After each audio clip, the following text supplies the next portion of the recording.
Bonjour à tous, aujourd'hui je vais vous lire La conspiration mondiale, dont le but est de détruire tous les gouvernements et religions en place, de William Guy Carr, qui avait également écrit le livre Les pions sur l'échiquier, que je vous ai publié récemment sur ma chaîne.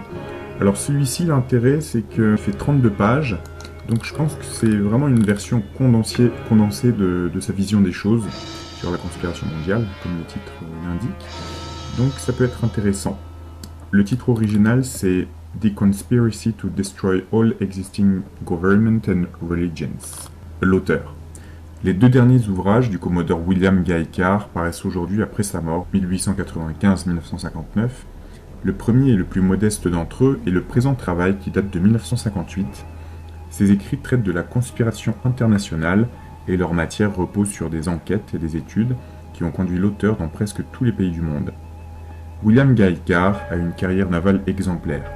Ses analyses profondes en histoire et en géopolitique, servies par un esprit pénétrant, ont couronné de succès ses tentatives implacables de remonter les événements jusqu'à leur source, avant leur conclusion ultime. La conspiration n'est pas destinée à l'individu politiquement inculte, qu'il soit ou non le produit de l'université. C'est un sujet destiné aux hommes déjà conscients du fait que nous assistons à une course à l'abîme de notre civilisation occidentale, dû à un grand nombre d'influences qui œuvrent de concert. Et le hasard n'est pas de la partie. En écrivant pour de tels hommes, William Carr ne fait preuve d'aucun esprit rancunier, de cet esprit qui caractérise certains patriotes. William Carr préconise en revanche l'amour et la patience. Vous serez jugé, déclarait-il, sur l'effort que vous aurez consacré à ce travail, non pas sur les résultats que vous aurez obtenus. Vous n'avez pas à vous en imputer la faute. Usez de patience et non pas de force. Faites preuve de bon sens et non pas de dénigrement. Soyez aimable et réfléchi au lieu d'être batailleur et agressif. Inclinez les gens à penser et ensuite laissez-les réfléchir eux-mêmes à la question. Il n'est pas étonnant que les livres de William Guy Carr aient été si bien accueillis. Certains de ses ouvrages ont même été réédités plusieurs fois.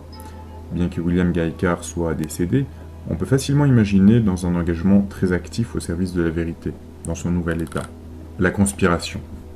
En 1796, John Robison, professeur de philosophie naturelle et secrétaire de la Société royale d'Édimbourg en Écosse, publia des documents que des membres des Illuminés d'Adam Weishaupt lui avaient confiés, tandis qu'il voyageait en Europe. Cela se passait juste avant que la Révolution française de 1789 n'éclate. Robison était un franc-maçon de très haut grade. C'était la raison pour laquelle on lui avait confié les documents secrets.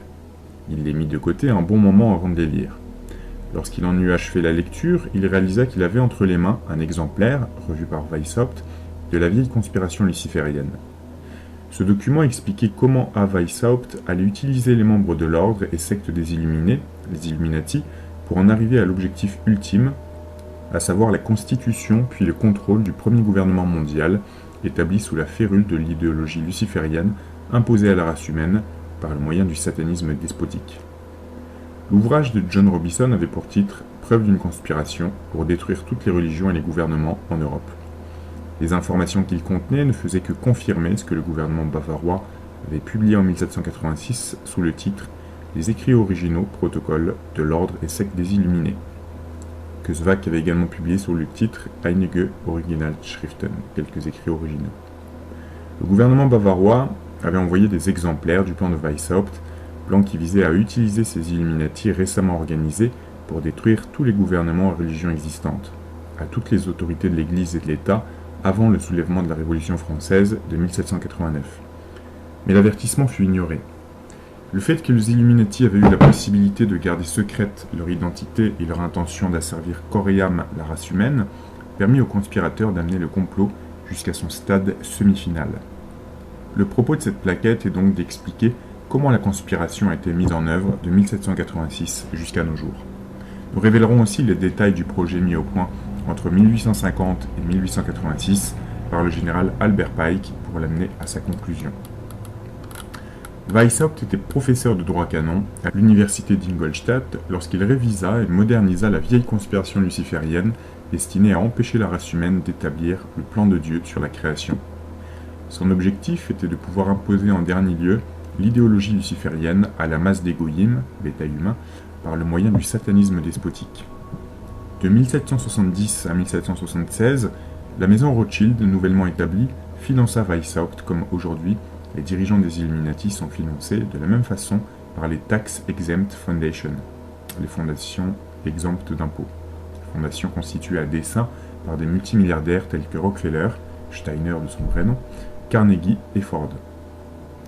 Le gouvernement bavarois découvrit la conspiration de Weishaupt lorsque, en 1785, Dieu fit tomber la foudre sur un de ses courtiers, le prêtre apostat Lanz, et le tua tandis qu'il chevauchait du côté de Ratisbonne en direction de Paris.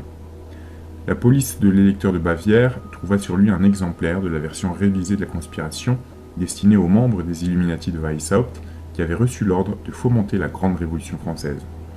Ce premier projet d'importance, devant conduire à la destruction finale de tous les gouvernements et religions, devait se réaliser d'après leur plan en 1789. Le plan de Weishaupt était extrêmement simple.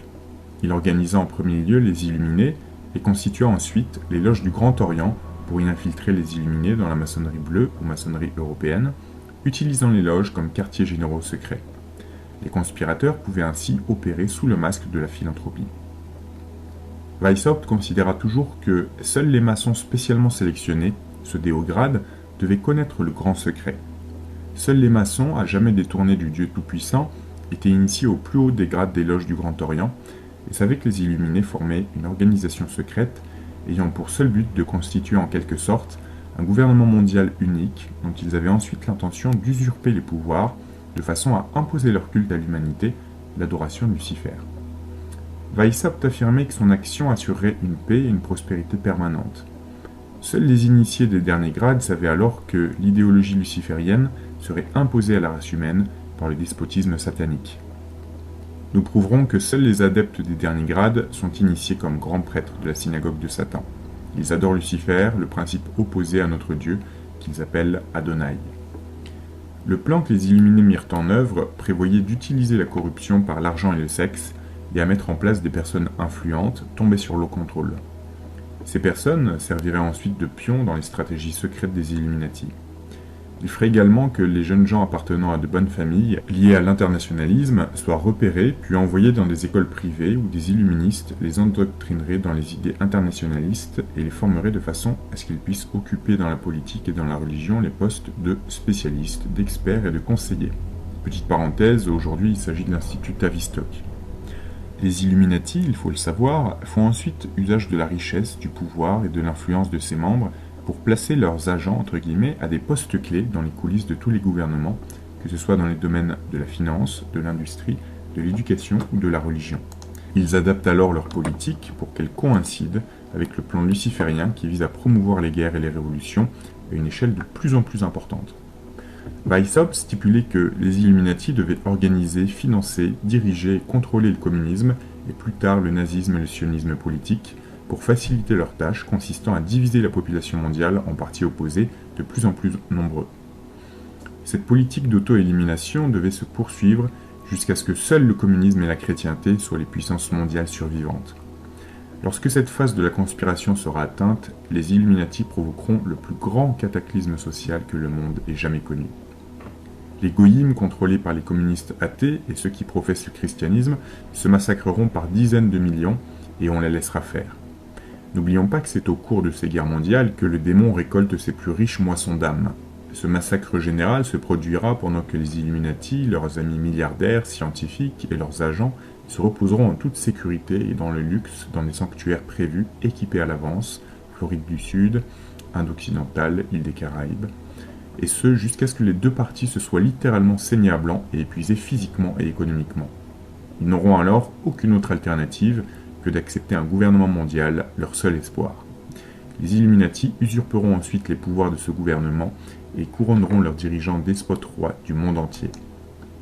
C'est seulement à ce moment-là que la synagogue de Satan, qui a toujours contrôlé et contrôle encore maintenant toutes les organisations subversives, fera connaître par une manifestation universelle pour la première fois la véritable lumière de la pure doctrine luciférienne et imposera l'idéologie luciférienne à ce qui restera de la race humaine par le moyen du despotisme satanique. Nous constatons ainsi que le but final n'est pas temporel et matérialiste, comme voudraient nous faire croire ceux qui dirigent la conspiration.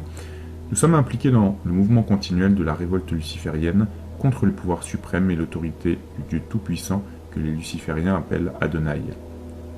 On nous a enseigné la bonté infinie de notre Dieu, mais on nous a maintenus dans l'ignorance du fait que que la révolte luciférienne commença dans le monde céleste que nous appelons le ciel, paradis. Lucifer contesta et mit en jeu la suprématie d'Adonai, prétextant que son plan de direction de l'univers était inconsistant et impossible à mettre en pratique, parce que basé sur l'affirmation selon laquelle tous les êtres inférieurs ont la possibilité de le connaître, de l'aimer et de le servir par respect pour ses perfections infinies. Lucifer proclama que la seule façon de diriger l'univers entier était d'établir une dictature totalitaire et de faire respecter par la force la volonté du dictateur grâce au despotisme absolu. Le mot univers, tel que l'emploient ceux qui ont accepté l'idéologie luciférienne dans ce monde céleste ou dans les autres, a pour signification la totalité des choses existantes, y compris la Terre, les corps célestes et tout ce qui peut se trouver dans l'espace. On ne peut comprendre cet important sujet dans sa totalité si on ne connaît pas l'entière vérité. Il nous faut donc connaître l'idéologie luciférienne, aussi bien que l'histoire scripturaire du combat qui s'est perpétué à toutes les époques dans ce monde entre Dieu et Lucifer en vue de décider lequel des plans sur la création serait finalement appliqué.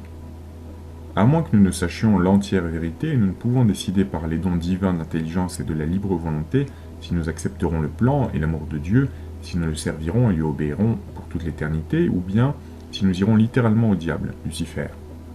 Le dessein de ceux qui dirigent la conspiration luciférienne est d'empêcher que les masses, les goyim, le bétail humain, ne connaissent toute la vérité, parce qu'ils savent que cela leur ferait automatiquement accepter le plan de Dieu. En conséquence, les lucifériens comptent sur leur génie pour mentir et pour tromper ceux qu'ils ont l'intention d'asservir corps et âme et leur faire croire n'importe quoi sauf la vérité. Nous comprenons mieux pourquoi le Christ faisait référence à la synagogue de Satan qui dirige la conspiration luciférienne sur cette terre. Vous êtes les fils du diable et accomplissez ses volontés. Il est un meurtrier depuis le commencement. Il ne possède pas la vérité parce que la vérité n'est pas en lui. Nous devons également nous rappeler que les mots synagogue de Satan ne caractérisent pas uniquement les juifs parce que le Christ fit savoir très clairement qu'elle inclut aussi ceux qui se disent juifs mais ne le sont pas et mentent. La synagogue de Satan se compose en effet d'hommes et de femmes d'un grand nombre de nationalités qui remontent jusqu'à Caïn, le fils d'Ève. J'ai acquis ma connaissance de la foi luciférienne en lisant toute la littérature que j'ai pu me procurer sur le sujet et en lisant et en étudiant les traductions des écrits de son éminence, le cardinal Caro y Rodriguez de Santiago, archevêque primat du Chili. Je vous livre ces informations pour que vous puissiez décider de la marche des événements dans un sens ou dans l'autre.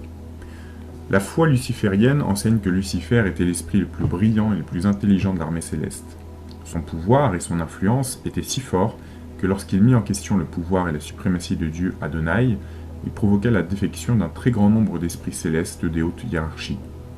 Ces derniers quittèrent Dieu et rejoignirent le prince des anges déchu. Parmi ces traîtres, il y avait Satan, le fils aîné d'Adonai. Selon la croyance luciférienne, l'archange Saint Michel est le frère de Satan, ainsi que le plus jeune fils d'Adonai. Les enseignements lucifériens reconnaissent que Saint Michel infligea une défaite aux anges qui avaient opté pour la cause luciférienne au ciel. Depuis cette époque, date l'inimitié éternelle entre Satan et Saint Michel. D'après les enseignements lucifériens, le mot enfer est le mot qui est utilisé pour désigner le monde céleste dans lequel Dieu bannit Lucifer et les plus intelligents des esprits célestes, les esprits enténébrés qui avaient suivi le prince de l'enfer de leur propre et libre volonté. Dieu Adonai décida alors de donner à ces créatures une autre chance, considérant qu'elles avaient été trompées en adoptant la révolte luciférienne. Il créa en conséquence d'autres mondes, dont la terre, et les peupla avec les moins coupables des anges qui s'étaient séparés de lui au ciel au moment de la révolte.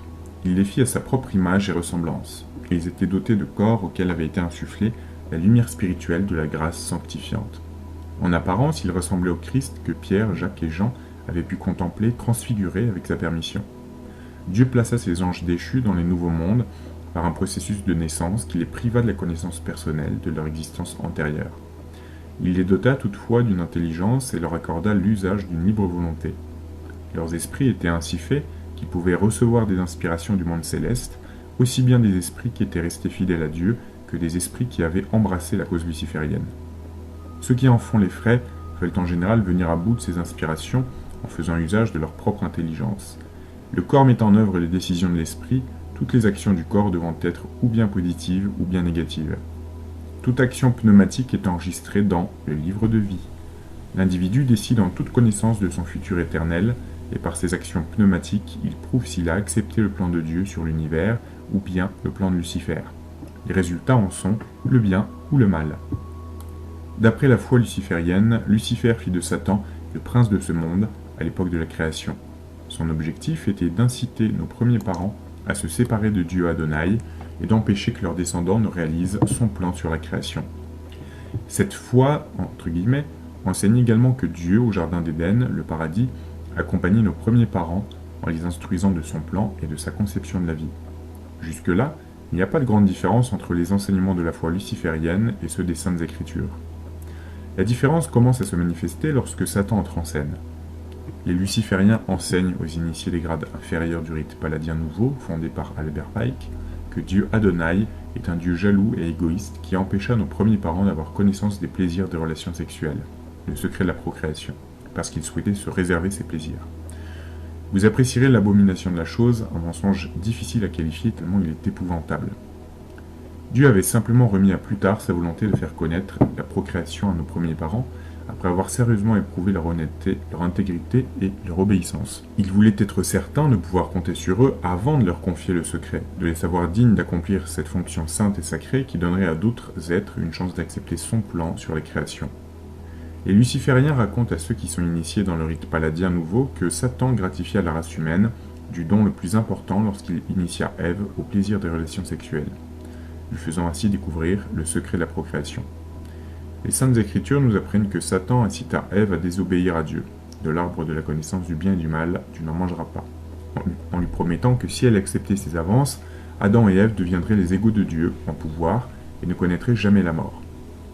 En d'autres mots, Satan dévoila à Ève l'idéologie luciférienne concernant le sexe et les relations sexuelles, connaissance de la chair, qui est en totale opposition avec les desseins de Dieu, l'acte de procréation devant être accompli par un homme et une femme unis pour la vie dans les liens du mariage, un acte accompli dans la stricte intimité, fondé sur des sentiments profonds, des expressions mutuelles de joie, d'estime, de dévouement et de reconnaissance, le summum devant être atteint par le désir spirituel de deux êtres de promouvoir le plan de Dieu, c'est-à-dire le peuplement du monde par la création d'un nouvel être qui grandira pour aimer, obéir et servir Dieu afin de vivre pour toujours avec lui dans le bonheur. La conquête d'Ève par Satan fut d'un genre tout à fait différent car elle reproduisait le rituel de la messe adonaïcide, la messe noire. Suivant le rituel de cette messe, les actes amoureux de Satan étaient calculés de façon à exciter les passions animales en Ève jusqu'au point où la satisfaction de l'excitation sexuelle prit le dessus sur toutes les autres considérations.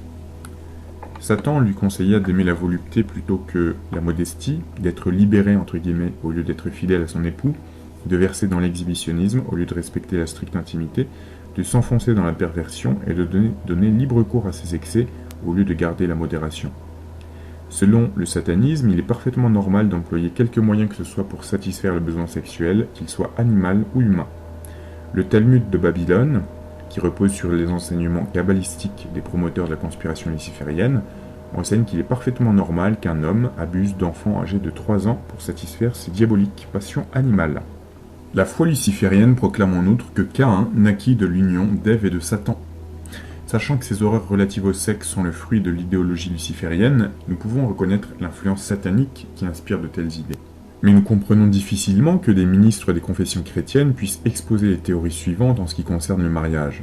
Nous lisions récemment dans des publications de l'Église qui exprimaient les opinions de chefs religieux de 2 confessions différentes, qu'il était parfaitement normal et convenable pour un couple marié d'avoir des relations sexuelles où il le souhaitait, à n'importe quelle période, y compris les périodes de menstruation, et dans n'importe quelle position, pourvu que l'acte s'achevât dans la position qui permette la conception. Après avoir lu ce conseil abominable, nous en avons conclu que les auteurs étaient indubitablement restés célibataires. Il y a une énorme différence entre la complaisance sexuelle qui vise à purement satisfaire les passions animales et la relation sainte et sacrée d'un homme avec sa femme qui est et demeure pure de corps, d'âme et d'esprit. La satisfaction de la passion animale est grossière, agressive, souvent perverse et sadique. L'acte d'amour et d'affection entre un homme et sa femme, en disposition d'amour réciproque, est une fonction sainte et sacrée qui est justement qualifiée de sacrement.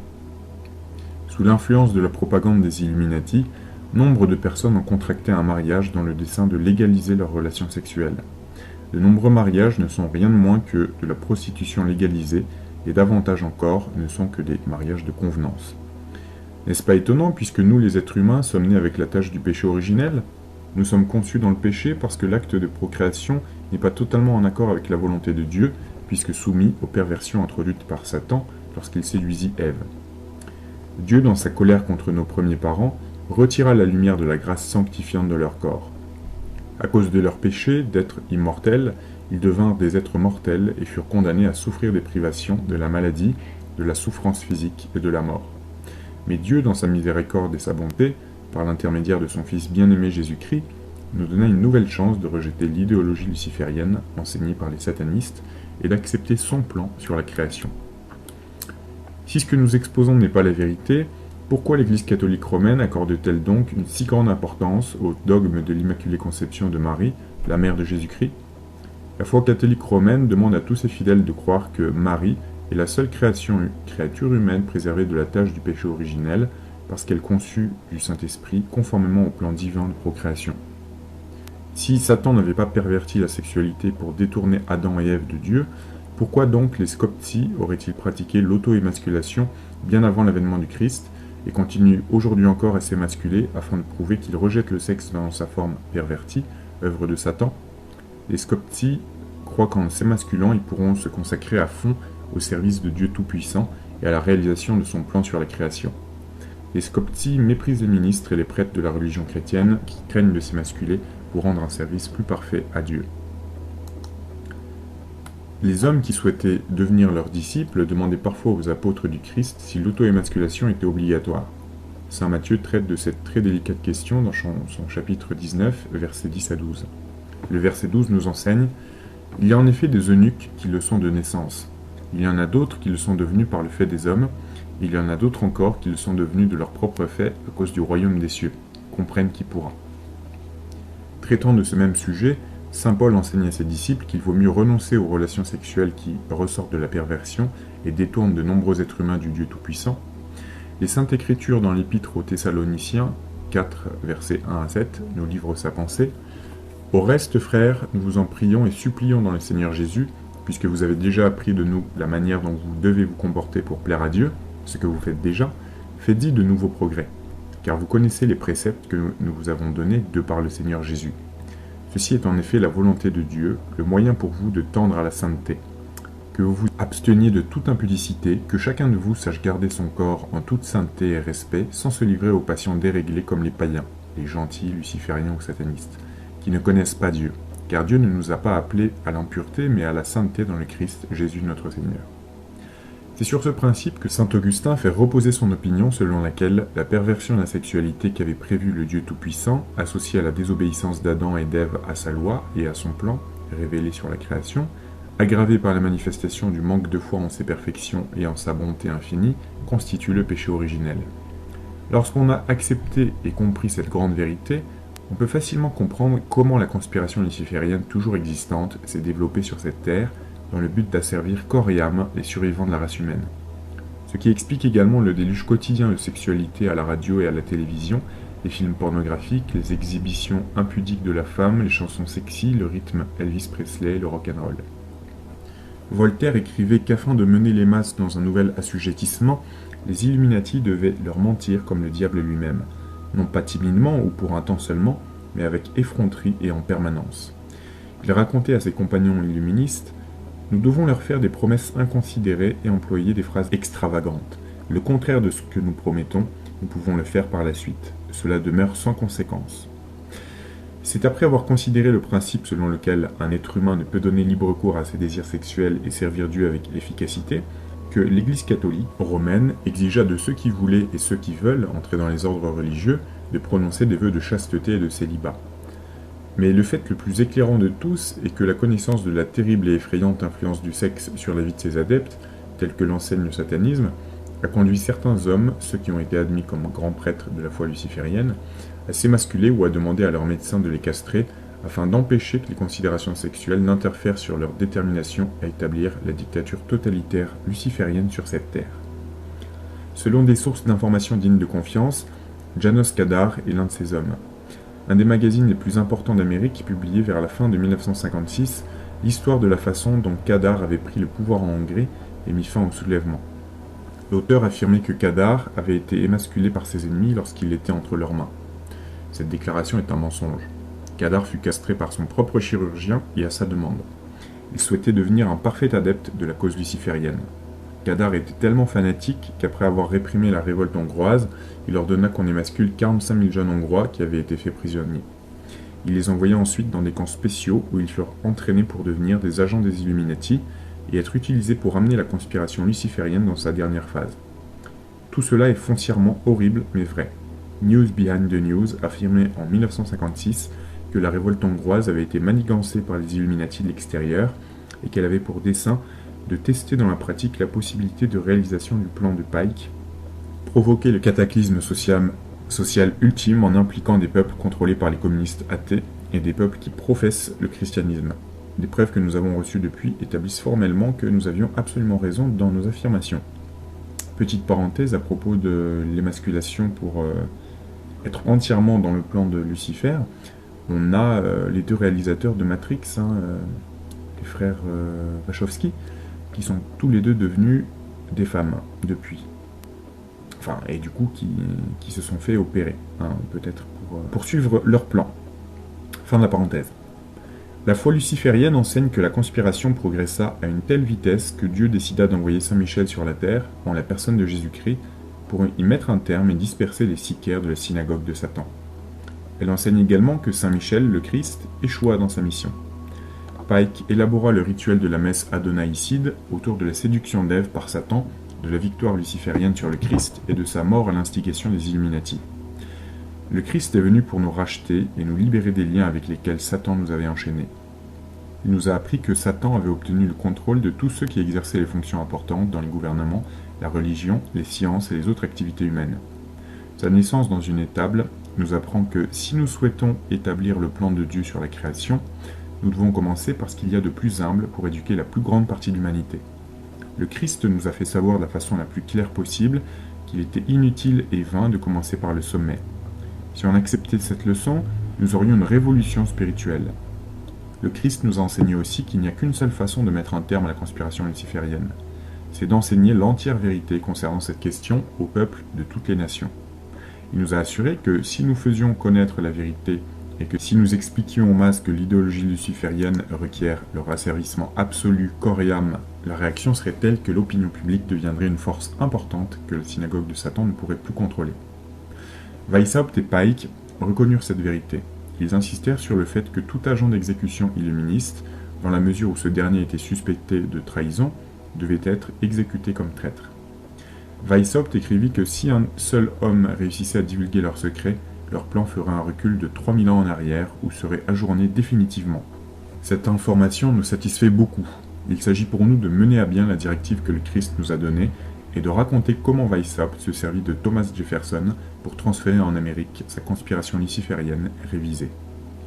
Jefferson faisait partie des financiers, des politiciens, des économistes, des scientifiques, des industriels, des hommes des professions libérales et des hommes d'église qui avaient accepté l'idée qu'un gouvernement mondial dirigé par des hommes de tête, les illuministes, était la seule solution pour mettre fin aux guerres et aux révolutions.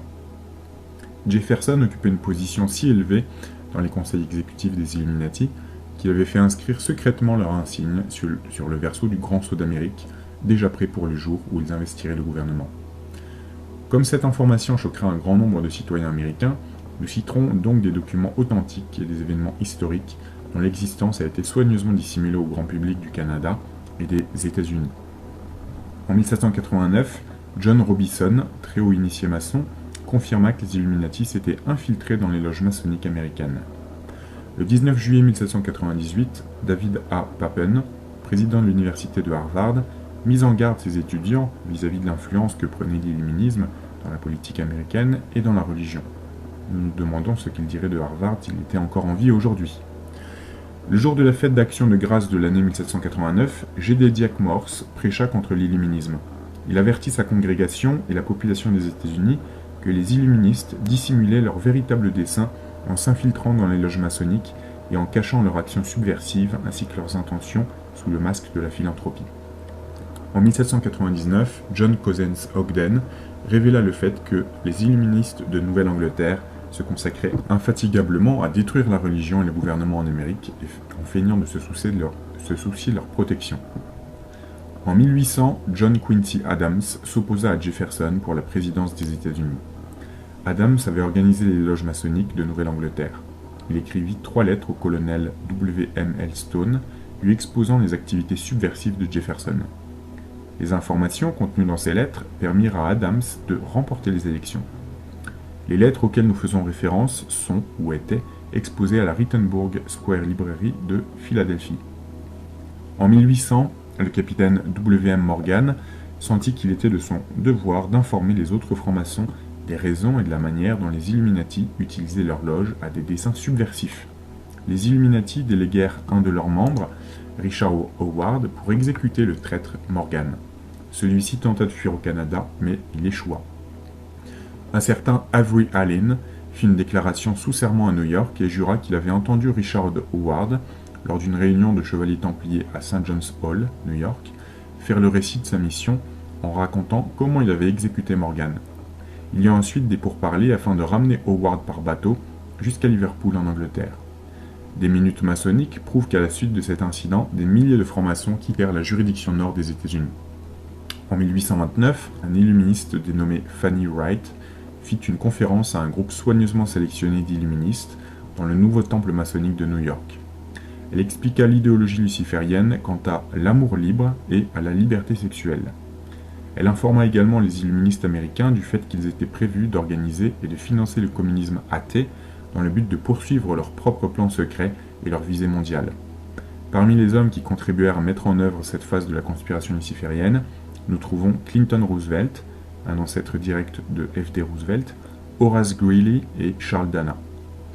En 1834, afin de dissimuler leur véritable dessein, les personnes ci-dessus nommées organisèrent le Loco-Foco Party. En 1835, elles transformèrent son nom en celui de Whig Party et l'employèrent à rassembler les fonds qui financeraient Mordecai Mark Levy, c'est-à-dire Karl Marx, lorsqu'il écrirait le Manifeste du Parti communiste et Das Kapital à Soho, Londres. Ces deux publications furent écrites sous le contrôle direct des Illuminati. Elles étaient destinées à leur permettre d'organiser le communisme athée comme l'exigeait le plan d'Adam Weishaupt achevé en 1776. En 1834, les Illuminati firent de Giuseppe Mazzini leur directeur de l'action politique. Ce titre n'était qu'une façade et signifiait en réalité directeur des activités révolutionnaires.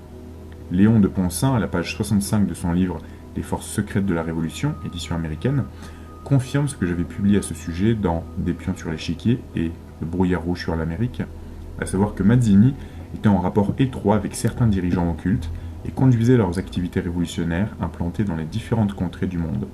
Mazzini fit la connaissance du général Albert Pike, peu après que le président Jefferson Davis eut dissous ses troupes indiennes auxiliaires sous le prétexte qu'elles avaient commis des atrocités alléguant le fait de guerre. En 1850, à l'âge de 41 ans, Albert Pike s'infiltra dans la franc-maçonnerie et fut initié à la Western Star Lodge de Little Rock dans l'Arkansas. Soutenu par les Illuminati, il eut une ascension fulgurante dans la maçonnerie. Le 2 janvier 1859, Pike fut élu du souverain grand commandeur du suprême conseil de la juridiction sud des États-Unis.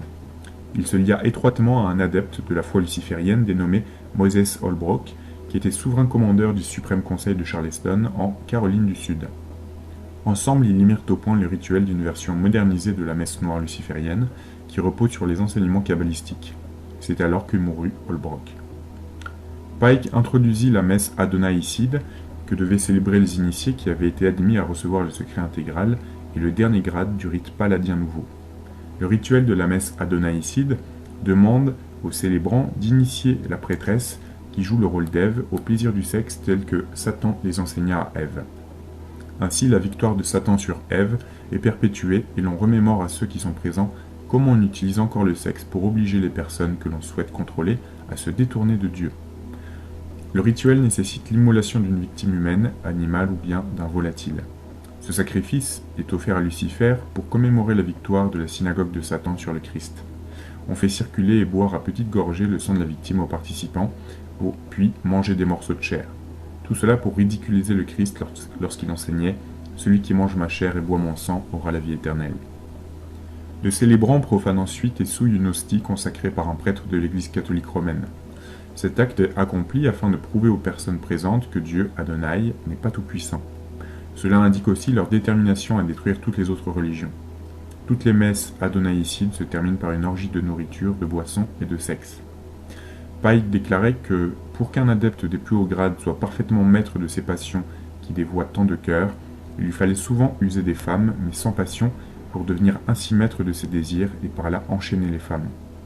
Pike écrivait également que les loges de frères qui ne s'annexent pas à une loge de sœurs pour usage commun sont incomplètes. Nous vous renvoyons à la page 578 du livre « La femme et l'enfant dans la franc-maçonnerie universelle » de A.C. de la Rive, qui traite précisément des loges d'adoption qui sont utilisées pour introduire les femmes dans les rites paladistes. Du fait de son soutien inconditionnel à la cause luciférienne, Pike fut élu souverain pontife de la franc-maçonnerie universelle et en tant que tel fut assisté de 10 anciens de la Suprême Loge du Grand Orient de Charleston en Caroline du Sud. Pike travaillait dans la maison de maître qu'il avait fait construite à Little Rock, Arkansas, en 1840. C'est là qu'il dressa le plan des phases terminales de la conspiration luciférienne. Comme nous le prouverons par la suite, le dernier cataclysme social doit se produire entre les masses contrôlées par les communistes athées et les masses qui reconnaissent la religion chrétienne. C'est ce plan diabolique qui justifie la définition du mot goyim, bétail humain préparé pour le massacre.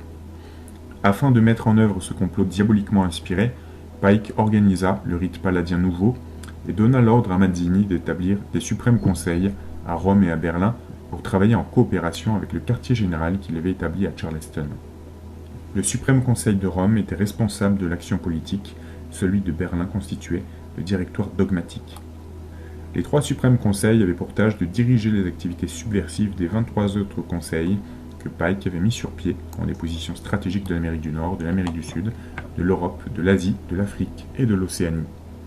Afin de prouver que le suprême secret ne se communique qu'aux adeptes jugés dignes d'être initiés au dernier grade du rite paladien, qui les intronise membres de la Grande Loge Blanche et grands prêtres de la foi luciférienne, nous citerons une lettre qu'écrivit Mazzini au docteur Bridenstine avant d'avoir reçu le dernier grade. Mazzini écrivait « Nous constituons une association de frères en tous les points du globe. Nous souhaitons briser tous les jougs. Cependant, il y en a un d'invisible que l'on peut à peine sentir, et il pèse sur nous. D'où vient-il? Où est-il? Personne ne le sait, ou bien ne veut le dire. Cette association est secrète, même pour nous, les vétérans des sociétés secrètes. » Ayant en vue l'objectif de provoquer le dernier cataclysme social entre les communistes et les chrétiens, Pike dut placer les illuministes au poste de contrôle de l'État du Vatican. Afin de permettre aux Illuminati de s'y infiltrer, Pike ordonna à Mazzini de susciter en Europe une atmosphère anti-vaticane jusqu'à ce que, comme nous le savons, l'intégrité physique des personnes à l'intérieur du Vatican fut mise en danger. Karl Rothschild, fils de Mayer Amschel Rothschild, qui avait financé l'organisation des Illuminati de Weishaupt, intervint alors en faveur de l'État pontifical, sous le prétexte qu'il souhaitait empêcher une effusion de sang inutile. C'est ainsi qu'un des plus hauts membres des Illuminati s'assura la reconnaissance et l'estime du pape et des officiels du Vatican. Il en profita pour placer des agents de la secte des Illuminati comme experts et conseillers en finance et en politique. Ils accomplissaient de façon précise la prescription de Weishaupt, objet de son orgueil lorsqu'il écrivit « Nous nous infiltrerons dans cette place, le Vatican, et lorsque nous serons à l'intérieur, nous n'en sortirons plus jamais. Nous la minerons jusqu'à ce qu'il n'en reste plus qu'une coquille vide. » Depuis que les Illuminati se sont infiltrés au Vatican, la conspiration luciférienne a fomenté 2 guerres mondiales qui ont divisé la chrétienté en armées opposées. Les chrétiens de toutes les confessions se sont entretués par millions sur cette terre, avec pour conséquence le fait que les masses contrôlées par le communisme athée ont maintenant une puissance équivalente à ce qui reste de la chrétienté. Le cours des événements jusqu'à nos jours est strictement conforme aux prescriptions de Weishaupt et de sa conspiration luciférienne. La façon dont cela s'est produit nous indique que le plan d'action mis au point par Albert Pike de 1850 à 1886 dans sa demeure de Little Rock, Arkansas, a été scrupuleusement suivi. N'oublions pas que les archives secrètes du Vatican sont les plus complètes du monde, plus que toutes les autres. Nous mesurons la différence qu'il y aurait eu dans le cours de l'histoire si les Illuminati n'avaient eu le pouvoir d'instaurer une conspiration du silence coiffant tous les gouvernements, qu'ils soient politiques ou religieux. J'ai en ma possession de nombreuses lettres de prêtres ayant vécu à Rome et étudié au Vatican.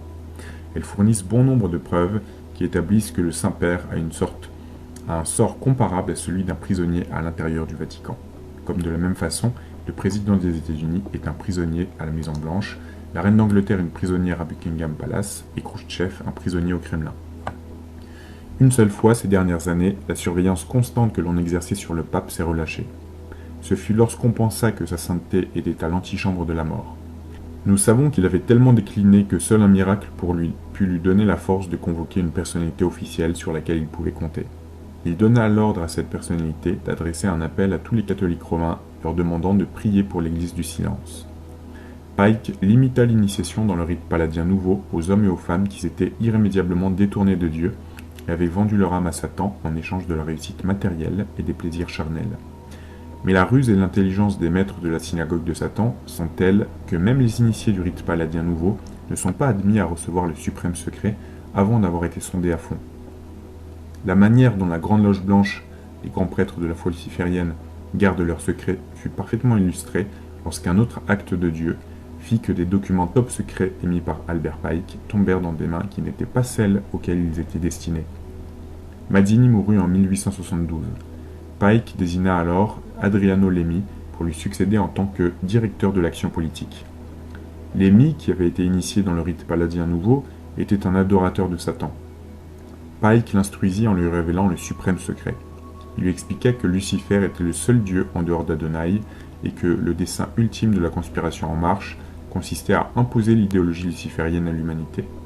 Les faits qui se rapportent à cet incident furent divulgués dans le livre de Domenico Margiotta, Adriano Lemmi, chef suprême des francs-maçons. Le fait que seuls quelques initiés des plus hauts grades du rite paladien sont en possession du suprême secret fut de nouveau prouvé lorsque Pike jugea nécessaire de diffuser la lettre d'instruction suivante aux illuministes qu'il avait choisie pour diriger les activités des 23 conseils établis dans le monde entier. Un exemplaire de cette lettre, daté du 14 juillet 1889, fut aussi détourné de son chemin. Ce courrier est cité par A.C. de la Rive à la page 587 de son livre « La femme et l'enfant dans la franc-maçonnerie universelle ». Citons ce paragraphe. « Voici ce que nous devons dire à la foule. Nous adorons un Dieu, mais il s'agit du Dieu que l'on adore sans superstition. La religion maçonnique devrait être, pour nous tous, initiés des hauts grades, maintenue dans la pureté de la doctrine luciférienne. Si Lucifer n'était point Dieu, est-ce qu'Adonai, dont tous les actes attestent la cruauté, la perfidie, la haine de l'homme, la barbarie, la répulsion pour les sciences, si Lucifer n'était point Dieu, est-ce qu'Adonai et ses prêtres le calomnieraient? Oui, Lucifer est Dieu, et malheureusement Adonai aussi est Dieu, car la loi éternelle exige qu'il n'y ait point de splendeur sans ombre, de beauté sans laideur, de blanc sans noir. L'absolu ne peut exister qu'en tant que double élément, Dieu au pluriel. Donc la doctrine du satanisme est une hérésie. La véritable et pure religion philosophique, c'est la croyance en Lucifer, égal d'Adonai, mais Lucifer, Dieu de lumière et Dieu du bien, luttant pour l'humanité contre Adonai, Dieu des ténèbres et Dieu du mal. L'histoire nous enseigne que depuis 1776, la conspiration s'est déroulée exactement comme Aidan Weishaupt l'avait prévu, tout simplement parce que ceux qui dirigent cette entreprise démoniaque ont été capables de garder le secret de leur but final, à savoir l'asservissement corps et âme de ce qui resterait de la race humaine. Petite parenthèse, ce qui a facilité les choses, c'est que Adam Weishaupt a vécu jusqu'en 1830, je vous rappelle. Nous allons maintenant dévoiler les plans que les Illuminati ont l'intention de suivre jusqu'à leur accomplissement. Weishaupt puis Pike avaient besoin que le sionisme politique soit organisé, financé, contrôlé par les Illuminati, de façon à ce qu'ils puissent l'utiliser d'abord pour la création d'un État souverain, qui verrait le couronnement de leur despote roi, maître de l'univers, et qui leur permettrait ensuite de fomenter la Troisième Guerre mondiale. Le sionisme politique fut organisé par Herzl en 1897. Toute personne dotée d'intelligence, cette faculté est donnée par Dieu, peut-elle nier le fait que cette phase du complot ne se déroule pas en ce moment même, au Proche et au Moyen-Orient? Si nous laissons la Troisième Guerre mondiale éclater, le sionisme et le monde musulman seront rayés de la carte et les nations restantes seront éliminées en tant que puissance mondiale. Seuls resteront entre les Illuminati et leur but le communisme athée et le christianisme. Dans une lettre qu'il écrivit à Mazzini le 15 août 1871, Albert Pike expliquait ce que devrait arriver à l'issue de la Troisième Guerre mondiale. Un exemplaire de ce courrier se trouvait à la bibliothèque du British Imperial Museum de Londres. Nous, les Illuminati, lâcherons les nihilistes et les athées et nous provoquerons un formidable cataclysme social qui montrera aux nations, dans toute son horreur, l'effet de l'athéisme absolu, origine de toute sauvagerie et des bouleversements les plus sanglants. Les citoyens seront obligés de se défendre partout contre la minorité de révolutionnaires et ils extermineront ces destructeurs de la civilisation. La multitude, emplie de désillusions vis-à-vis du christianisme, dont les esprits déistes seront sans aucune direction à ce moment-là, recherchera un idéal, mais ne sachant où et à qui rendre le culte d'adoration envers Dieu, recevra la véritable lumière par la manifestation universelle de la pure doctrine de Lucifer. Cette manifestation sera enfin révélée au peuple. Elle résultera du mouvement réactionnaire général qui suivra de près la destruction du christianisme et de l'athéisme, tous les deux conquis et détruits au même instant. Si un de nos lecteurs venait à douter encore de la vérité que nous affirmons, qu'il nous permette de lui signaler que son éminence le cardinal Caro y Rodriguez, primat du Chili, tenta d'avertir dans ce sens et les catholiques et les francs-maçons du sort qui planait sur eux. Lorsque Franklin D. Roosevelt fut élu président des États-Unis, il fut absolument certain que la conspiration atteindrait ses objectifs ultimes de son vivant. En conséquence, il fit imprimer en 1933 sur le verso des billets de $1 l'insigne des Illuminati que Jefferson avait fait frapper dans le secret sur le verso du grand sceau américain. Il était donc notifié aux illuministes du monde entier que les Illuminati étaient en mesure d'exercer alors un contrôle absolu sur la finance, la politique et les sciences sociales d'Amérique. Roosevelt donna le nom de New Deal, Nouvelle Donne, à cette entreprise. En politique étrangère, Roosevelt soutint le communisme athée de façon à ce qu'ils fussent en tout point équivalents en force à la chrétienté. Roosevelt était tellement convaincu qu'il deviendrait le premier despote roi qui eut l'audace de déclarer en 1942 à Winston Churchill que le moment était venu pour l'Empire britannique d'être dissous dans l'intérêt de la paix mondiale. Cet incident eut lieu à Valentia Harbour, Terre-Neuve, lorsqu'ils se rencontrèrent une première fois pour aborder la question de l'OTAN. À quelle sorte de paix Roosevelt faisait-il référence? À une paix sous la férule d'une dictature luciférienne? C'est plus que probable. Nous allons maintenant montrer comment les Illuminati se sont infiltrés dans la maison royale britannique. Depuis 1942, l'amiral Louis Mountbatten était la puissance derrière le trône en Grande-Bretagne. C'est sous son influence et sa direction que l'Inde et de très nombreuses autres contrées de l'Empire britannique ont acquis leur indépendance, entre guillemets, façon élégante pour dire qu'elles ont fait sécession de la couronne britannique. Ce que l'opinion publique prenait pour des désirs de la part de Roosevelt est rapidement devenu une réalité. Roosevelt n'ignorait pas que ce que les Illuminati avaient programmé, son écart de langage lors de l'entretien avec Churchill confirmait le vieux proverbe « Lorsque le vin est bu, la vérité transpire ». De fait, en moins de 50 ans, l'Empire britannique a été réduit de la plus grande puissance sur la Terre à une puissance de troisième ordre. D'autre part, la reine d'Angleterre a épousé le neveu de l'amiral Mountbatten. Le prince Philippe fut en effet adopté par l'amiral lorsqu'il était jeune garçon. Tout le monde sait que le prince Philippe a des vues et des opinions extrêmement libérales, mais très peu de personnes savent qu'il fut éduqué dans le privé, sur la décision de son oncle, à Gordonstoun, en Écosse, par le docteur Kurt Hahn, un illuministe qu'Hitler avait expulsé d'Allemagne. Le docteur Kurt Hahn était indiscutablement un agent des Illuminati. Il servit en Allemagne dans le comité exécutif du Parti communiste, mais n'était pas un athée. Il dirigea la politique communiste en Allemagne de façon à ce que les Illuminati puissent fomenter la Deuxième Guerre mondiale. De quelque façon qu'on le prenne, il n'en demeure pas moins qu'on a affaire à un subversif parfaitement informé, hautement entraîné et expérimenté. L'école de Gordonstoun n'est qu'une des 3 écoles qu'il a établies conformément au plan de Weishaupt qui préconisait aux Illuminati d'endoctriner et d'entraîner les jeunes gens des familles bien nées, d'esprit internationaliste, pour en faire des agents de leur secte. Les 2 autres écoles fondées par le docteur Kurt Hahn se trouvent à Salem en Allemagne et à Anavrita en Grèce. Petite parenthèse, donc, comme je vous disais, on peut ajouter aujourd'hui l'Institut Tavistock qui se situe, je crois, près d'Oxford. Nous voulons qu'il soit bien clair que les jeunes gens, ainsi entraînés, n'ont pas tous conscience du dessein pour lequel on les a formés. E.H. Norman était un de ces jeunes qui eut une triste fin. Il en est ainsi de beaucoup d'autres, car ils ne sont que des pions sur l'échiquier. La reine Élisabeth II est également le chef de l'église protestante en Angleterre. Manifestement, à cause de forces qu'elle n'est pas en mesure de contrôler, le chanoine C.E. Raven a été nommé conseiller spirituel de la maison royale. Cet ecclésiastique a été marié 3 fois. Or, sa 3e femme professait l'athéisme et fut connue du public comme héroïne de la résistance française. Une chose est certaine, depuis que cette nomination a eu lieu, Sa Majesté n'a plus jamais fait référence au Dieu Tout-Puissant dans ses messages de Noël à son peuple. Mais le plus significatif, dans sa dernière allocution, fut l'emploi du jargon des Illuminati. Elle déclara entre autres choses « La réaction en chaîne des puissances de lumière pour illuminer le nouvel âge, nouvel ordre qui arrive ». La puissance des Illuminati est telle qu'ils donnèrent comme instruction à un autre de leurs agents, canadien, mais allemand de naissance, dénommé aussi Anne, de célébrer l'accession au trône de la reine Élisabeth en modifiant la photo que Sa Majesté avait approuvée sur les billets de banque canadiens. Anne dissimula avec habileté le visage de Satan dans la coiffure de la reine. En symbolique illuministe, cela signifiait « Maintenant nous avons l'oreille de la reine ». nos agents sont si proches de sa personne qu'elle ne soupçonne même pas leur présence. News Behind the News porta cet attentat à la connaissance de la Chambre des communes du Canada en la personne de Mr. John Blackmore, PM. Il en résulta la fabrication de nouvelles plaques et l'émission de nouveaux billets de banque. Nous avons essayé d'informer le mari de la reine du véritable dessein des Illuminati, mais sans grand succès semble-t-il.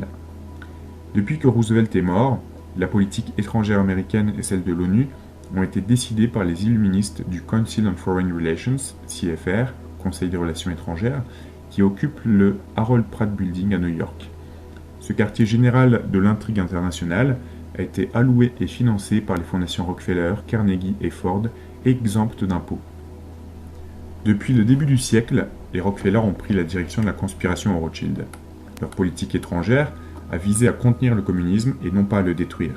En effet, le communisme international doit être gardé en réserve dans une puissance équivalente à celle de la chrétienté tout entière, sinon le plan diabolique d'Albert Pike pour le dernier cataclysme social ne pourrait être mis en œuvre.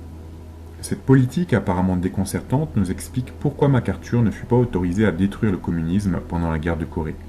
C'est encore la même politique qui incita l'ONU à exiger de la France et de la Grande-Bretagne qu'elle retire les troupes parachutées à Suez pour mettre fin aux activités subversives de Nasser en Égypte et au Moyen-Orient. Lorsque MacArthur persista dans son intention de détruire le communisme, on le cassa. Lorsqu'Anthony Eden envoya des troupes en Égypte, il fut également cassé. Pour quel motif véritable? Insubordination au diktat des Illuminati? Depuis l'époque de Jefferson, les citoyens des États-Unis ont été graduellement conditionnés pour le jour où les Illuminati décideront de prendre tout le pouvoir. La même chose s'est produite au Canada. Nous saurons que l'heure de l'asservissement aura sonné lorsque le président des États-Unis et le Premier ministre du Canada déclareront l'état d'urgence et constitueront une dictature militaire sous le prétexte qu'une telle action est nécessaire pour protéger le peuple d'une agression communiste. Les partis communistes des deux pays sont contenus parce que les Illuminati ont l'intention de les utiliser pour amener l'état d'urgence. Le FBI et le RCMP, police canadienne, pourraient neutraliser en 48 heures les communistes et toute autre force subversive si on le leur permettait. Les chefs du FBI et du RCMP savent quelles sont les puissances secrètes. Seul le soutien général des populations les libérerait des chaînes avec lesquelles, comme nous autres, ils sont paralysés. Lorsque les communistes recevront l'ordre de se révolter, ils seront autorisés à tout saccager comme ils le firent en Russie, jusqu'à ce qu'ils aient assassiné tous ceux dont les noms figurent sur les listes de liquidation des Illuminati. Les agents des Illuminati apparaîtront alors sur la scène et prendront le contrôle sous le fallacieux paravent de sauveurs du peuple.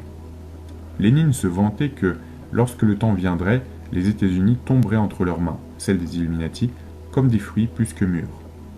Le plan avec lequel les Illuminati ont l'intention de reprendre le pouvoir aux communistes est achevé. Le personnel sélectionné pour parachever les détails du plan reçoit un entraînement dans un immeuble de Chicago dénommé le 1313 East 60th Street, situé sur une propriété appartenant à l'Université de Chicago. Ce centre d'entraînement illuministe est financé par les mêmes fondations qui financent le Council on Foreign Relations, CFR de New York. Les illuministes engagés dans ce projet sont embusqués dans les services d'administration publique et prétendent améliorer les services sociaux ainsi que le gouvernement civil. En réalité, ils entraînent des agents sélectionnés à occuper des positions clés à tous les niveaux du gouvernement civil.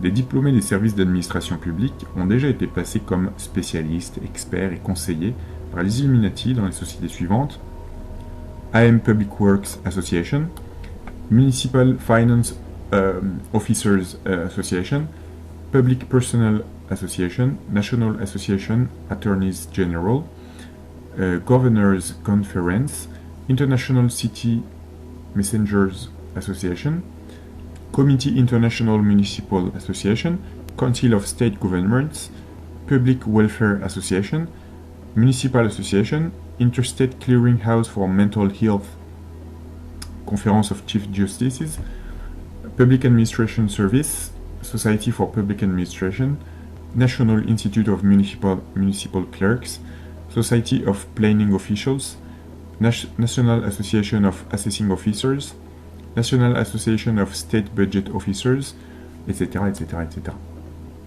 La politique de ceux qui dirigent les services d'administration publique au 1313 consiste à faire nommer les agents entraînés par leurs soins au poste de responsables municipaux. Les responsables municipaux nomment ensuite d'autres diplômés du 1313 comme chefs des différents services civils. À leur tour, ces derniers en font venir d'autres, formés au 13-13, jusqu'à ce qu'ils aient obtenu le contrôle de l'administration municipale au sommet. Ils prétendent œuvrer avec efficacité dans l'intérêt de l'organisation. Ils ne font en vérité qu'usurper les pouvoirs de l'électorat. Dade County, Miami et Chicago sont déjà passés sous le contrôle des diplômés venant du 13-13.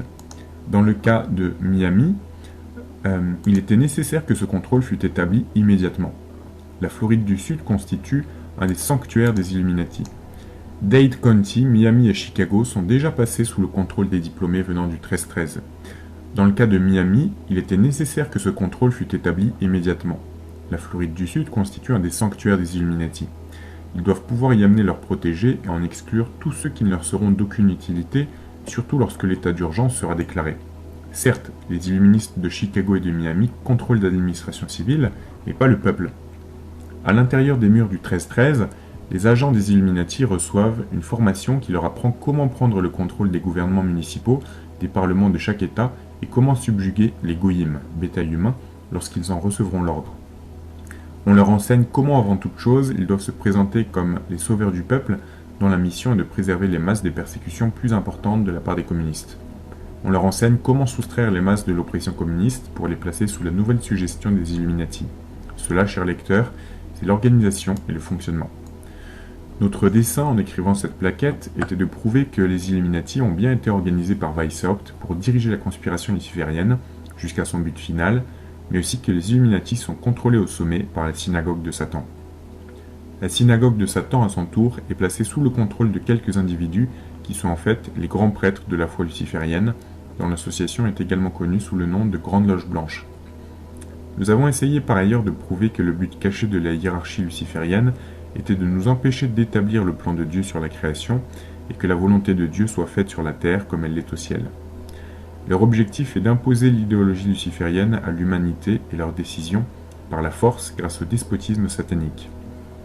Pour tromper les populations, ils font référence à leur dictature totalitaire luciférienne sous le nom de Nouvel Ordre du Monde. L'idéologie luciférienne exige du Nouvel Ordre du Monde une division de l'humanité en deux classes, les maîtres et les esclaves. Le maître et ses gouverneurs seront les grands prêtres de la foi luciférienne, leurs Illuminati ainsi que les agents de haut niveau, quelques milliardaires, scientifiques, économistes et des hommes des professions libérales qui se seront dévoués à la cause luciférienne. Mais il y aura aussi une police et une armée en nombre suffisant pour obliger les goyim à obéir. Tous les autres êtres humains seront réduits à une sorte de conglomérat issu du métissage des blancs, des noirs, des jaunes et des rouges. Petite parenthèse, souvenez-vous que William Carr écrit ça en 1958, quand même. Qu'est-ce qu'il dirait aujourd'hui ? Le métissage sera rapidement exécuté par l'insémination artificielle. PMA ? Petite parenthèse.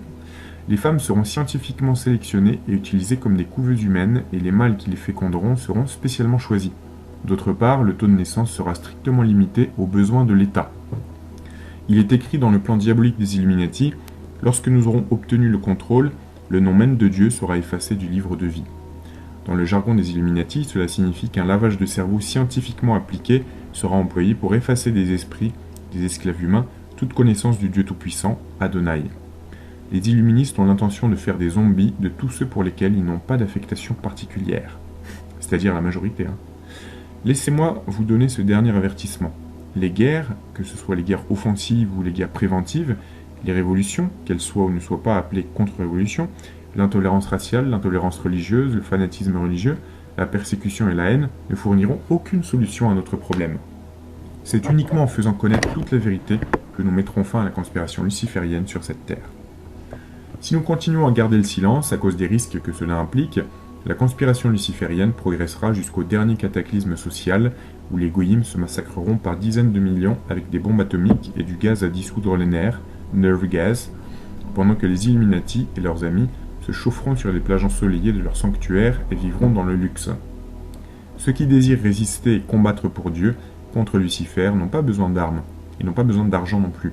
Tout ce qui leur est nécessaire est exposé clairement dans les Saintes Écritures. Qu'ils méditent l'Épître aux Éphésiens, chapitre 6, versets 10 à 17. Au reste, frères, fortifiez-vous dans le Seigneur de sa force toute puissante. Revêtez-vous de l'armure de Dieu pour pouvoir résister aux embûches du diable. Car ce n'est pas contre la chair et le sang que nous avons à combattre, mais contre les principautés et les puissances, les maîtres de ce monde de ténèbres, les mauvais esprits répandus dans les airs. C'est pourquoi endossez l'armure divine pour pouvoir résister aux jours mauvais et, tout devoir accompli, pouvoir rester debout. Ayez donc les reins saints de vérité, revêtez la cuirasse de la justice, que vos pieds soient chaussés de zèle pour annoncer l'évangile de la paix, ayez toujours en main le bouclier de la foi contre lequel viennent s'étendre les traits enflammés du méchant. Prenez encore le casque du salut et le glaive de l'esprit qui est la parole de Dieu. Pourrait-il y avoir autre chose de plus complet ou de plus clair ? Les seules personnes que nous devrions haïr sont celles qui font partie de la synagogue de Satan. Ce sont des loups revêtus de peau de mouton, les personnes mêmes que le Christ harassait et accablait de sa vindicte. Si nous brisons la conspiration du silence, si nous insistons pour que nos représentants ne jouent plus à la politique mais travaillent à l'établissement du plan de Dieu sur la création, alors Dieu interviendra en faveur de ceux qui ont prouvé leur volonté de figurer parmi ses élus. Cette alternative nous est laissée. C'est à nous de décider. Si en toute sincérité nous souhaitons vivre pour toute l'éternité selon le plan de Dieu, la seule façon de prouver notre sincérité, c'est de travailler à la mise en œuvre de son plan sur la terre. Le plan de Dieu est révélé dans les Saintes Écritures. Il n'est bien évidemment pas en accord avec la Charte des Nations Unies, ONU, ou avec l'idéologie des mondialistes. Postez ou distribuez des exemplaires de cette brochure aux personnes auxquelles vous pensez. Les résultats obtenus sont merveilleux lorsque des exemplaires tombent en de bonnes mains. Si vous êtes convaincu de ce que nous avons révélé, alors il est de votre devoir de communiquer ces informations au plus grand nombre de personnes que vous pouvez contacter. Quelques-unes, très peu, accepteront la connaissance de la vérité. D'autres la rejetteront. Ce ne sera plus de votre ressort. Vous serez jugé sur l'effort que vous aurez consacré à ce travail et non pas sur les résultats que vous aurez obtenus. Vous n'aurez pas alors à vous en imputer la faute. Usez de patience. N'employez surtout pas la force. Faites preuve de bon sens et surtout, ne dénigrez pas. Soyez aimable et réfléchi, ne soyez pas batailleur ou agressif. Inclinez les gens à penser et ensuite laissez-les réfléchir eux-mêmes à la question. Les esclaves qui sont au service des Illuminati consacrent tout le temps dont ils disposent, nuit et jour, au service de leur cause. Pouvons-nous faire moins si nous voulons obtenir notre récompense éternelle ? Nous avons besoin de la coopération du clergé de toutes les nations qui enseignent la croyance en Dieu et combattent Lucifer. Nous avons particulièrement besoin du soutien actif de tous les ministres de la religion chrétienne. Si nous pouvons les persuader d'y regarder d'un peu plus près, de briser la conspiration du silence et d'enseigner toute la vérité à leurs fidèles, les Illuminati ne pourront faire aboutir leur plan et fomenter la Troisième Guerre mondiale ainsi que le dernier cataclysme social. Les prêtres de Dieu assument une lourde responsabilité lorsqu'ils entrent dans les ordres. Quelles que puissent être les conséquences, il est de leur devoir et il y va de leur honneur de révéler à leurs troupeaux l'entière vérité. S'ils n'acceptent pas de le faire, ils livrent à leur sort d'innocentes victimes entre les mains des criminels qui cherchent à prendre possession de leur âme immortelle. En conclusion, je pose aux 900 millions de catholiques éparpillés à travers le monde entier la question suivante. Si ce que je vous ai expliqué dans ces pages n'est pas la vérité, pourquoi récitez-vous la prière suivante à la fin de chaque messe basse ? Saint Michel Archange, défendez-nous dans le combat, soyez notre secours contre la méchanceté et les embûches du démon. Que Dieu lui commande, nous le demandons en suppliant, et vous, prince de la milice céleste, repoussez en enfer par la puissance divine, Satan et les autres esprits mauvais qui rôdent dans le monde pour perdre nos âmes. Ou bien ce que nous avons révélé sur la conspiration luciférienne est la vérité, ou bien les mots de la prière rapportés ci-dessus ne sont que des absurdités. Je sais qui a composé cette grande prière. Je vous ai dit pourquoi il l'avait composée. Je suis certain que Dieu est prêt à exaucer nos prières dès que nous aurons prouvé par l'action réfléchie que nous sommes dignes de son intervention. William Guy Carr. La conspiration mondiale. Ceux qui pensent qu'il est difficile d'accepter l'affirmation que les États-Unis et le monde sont la cible de conspiration politique et économique ne sont pas prêts pour la lecture de cet ouvrage qui traite de la conspiration à un très haut niveau. L'homme de la rue n'est en général pas du tout familiarisé avec l'histoire et la documentation que nous livrons ici. Il y a également le fait qu'on ne lui a jamais dit que les puissances du mal sont aussi réelles que les puissances du bien. Dans ce travail, le lecteur est confronté à la révélation des documents secrets du professeur Robinson et à de très nombreuses révélations plus récentes. Il est ensuite emporté rapidement à travers l'histoire par l'auteur qui remonte le fil de la conspiration depuis les origines.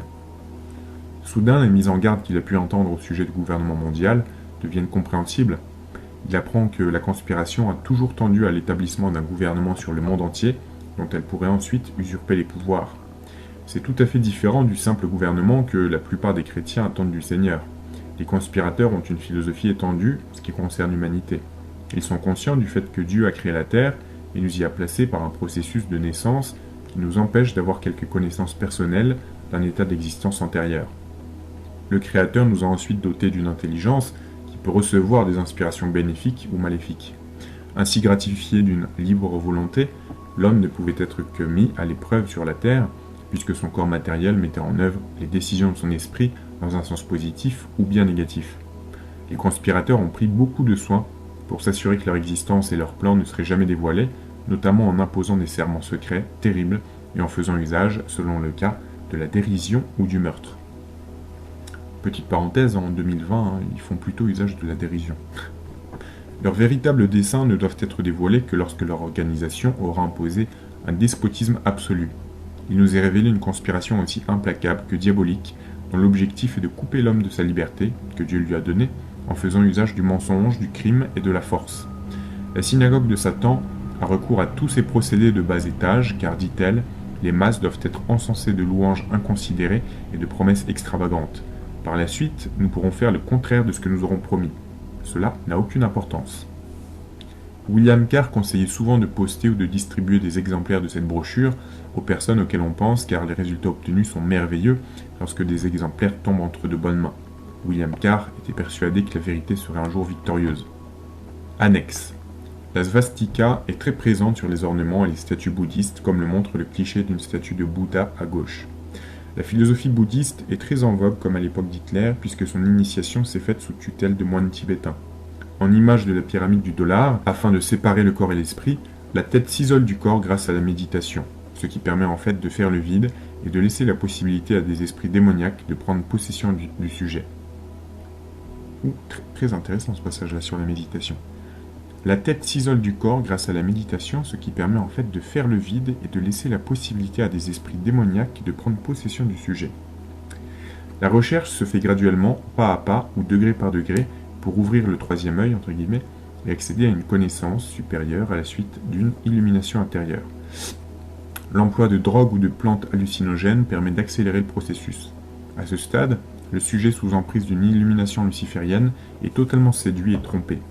C'est selon ce processus qu'Hitler, un homme commun, est devenu le personnage que l'on sait sur le plan historique, ou que l'on croit tout du moins connaître, car la nature de sa quête religieuse et de ses rituels attenants est pratiquement inconnue du grand public.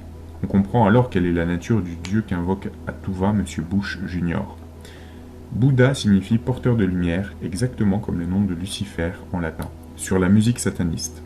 Le mage noir sataniste anglais Aleister Crowley, qui a dit pour parodier les paroles de Jésus-Christ, Jean 8,58, « Avant qu'Hitler fût, je suis », inspirateur de bon nombre de chanteurs pop anglo-saxons, se prenait et se proclamait comme étant l'incarnation couronnée de la bête 666.